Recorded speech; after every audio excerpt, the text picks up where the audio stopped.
Welcome to Did You Know number 36. Lana has a couple of points, then I've got a couple, and then we'll get to our question and answer. I found something else that Eric didn't know. It's not this one. It'll be the next one. But let's see here. 2 Kings. We are in 2 Kings chapter 9.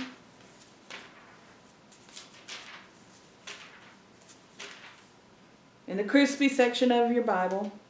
2 Kings chapter 9 verse 22.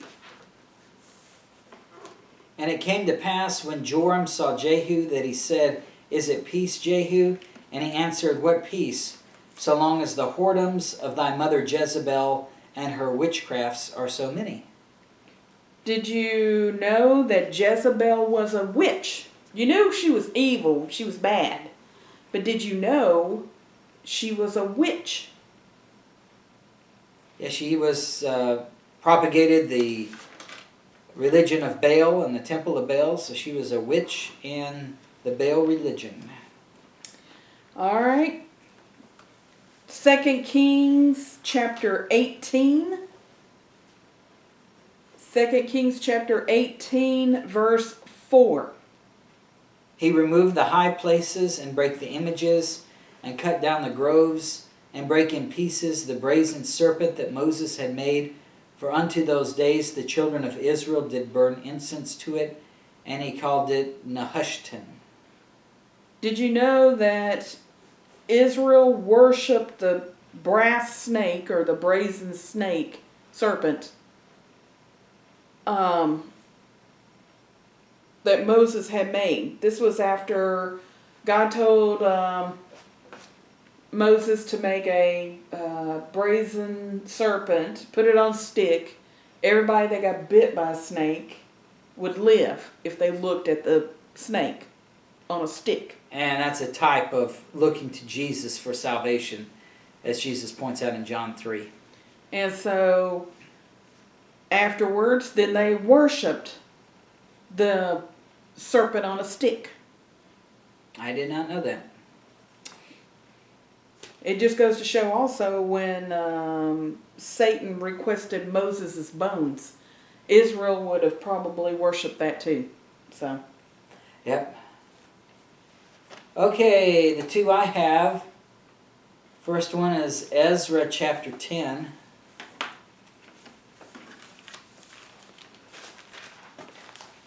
Ezra chapter 10. This is when Israel had been in 70 years of captivity, Babylonian captivity, and now they come back to Jerusalem. Ezra 10:2 says, And Shechaniah the son of Jehiel, one of the sons of Elam, answered and said unto Ezra, We have trespassed against our God, and have taken strange wives of the people of the land. Yet now there is hope in Israel concerning this thing. Now therefore let us make a covenant with our God to put away all the wives, and such as are born of them, according to the counsel of my Lord, and of those that tremble at the commandment of our God, and let it be done according to the law. Now you go down to verse 18, Ezra 10:18. And among the sons of the priests there were found that had taken strange wives, namely of the sons of Jeshua, the son of Josadak, and his brethren Maaseiah and Eleazar and Jerib and Gedaliah. And they gave their hands that they would put away their wives, and being guilty, they offered a ram of the flock for their trespass. Did you know that Israel married Babylonian women when they were in Babylon, and then when they came back to Israel, they put away the Babylonian wives that they had married? And then my second one is Job chapter 10. Job chapter 10. Job chapter 10 verse 11, Job says, in talking to God, Job 10:11, Thou hast clothed me with skin and flesh, and hast fenced me with bones and sinews. Did you know that you are fenced with bones and sinews?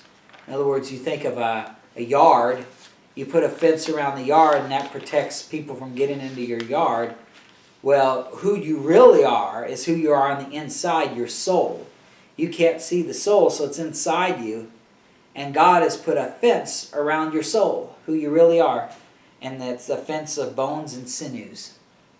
That was pretty interesting. Interesting. Probably didn't know that. I did not.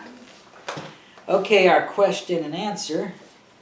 Our question last time was, who plucked off the hair of his own head and beard? That had to be pretty painful. Off his chinny chin chin. His own head and beard. And congratulations to Charles Martell, who's the only one who gave me the answer before I recorded this video. Ezra 9. The answer is Ezra. Ezra is the one who did it. And it's in Ezra 9.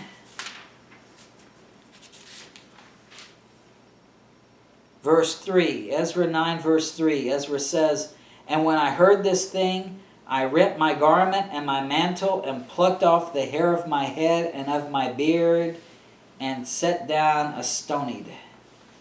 That is pretty painful. He found out from verse 1 that the people of Israel and the priests and the Levites did not separate themselves from the people of the land. And it was so distressing that he pulled off his own hair from his own head and his own beard. So congratulations to Charles Martell who got that correct. Our question for next time: where does someone preach behind a pulpit? In the Bible, there is someone who preaches behind a pulpit. Give me the book, the chapter, and the verse, and who did it. All right, thanks for watching. We'll see you next time.